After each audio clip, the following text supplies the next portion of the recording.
Il a la puissance, la fluidité, l'amplitude dans le mouvement, la volonté aussi. C'est à ces qualités qu'on reconnaît un nageur de haut niveau. Et Éric Variengien, son coach, l'encourage à sa manière. Tu ressembles à rien, mais c'est normal. Bon, en tout cas, ce qui est bien, c'est que tu as au moins récupéré, ça c'est pas mal. Il dit les choses, il les dit en face, donc moi j'aime bien son caractère. C'est ça qui me pousse à aller de l'avant et nager vite et tout ça. Il y a un an, tout juste, Swan était cloué au lit suite à une double hernie discale. Il est resté éloigné des bassins pendant 7 mois. Il y a eu plusieurs étapes.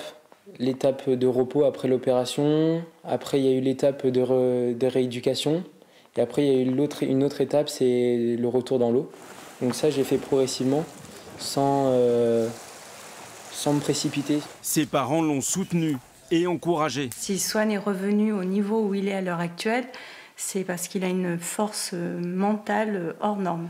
Allez, on commence par un petit 600. En un an, Swan Plaza a amélioré son temps de 12 secondes sur 1500 mètres. Il termine l'année 2018 premier français de sa catégorie d'âge et n'est qu'à 2 secondes des minima pour les championnats d'Europe. Il est revenu de l'enfer et pourrait aller très loin. 2024, les JO peut-être. Je ne peux pas prévoir l'avenir, mais je sais qu'en tout cas le potentiel il l'a. Après, dans quelle structure et qui va travailler sur ce potentiel, ça je ne peux pas vous le dire.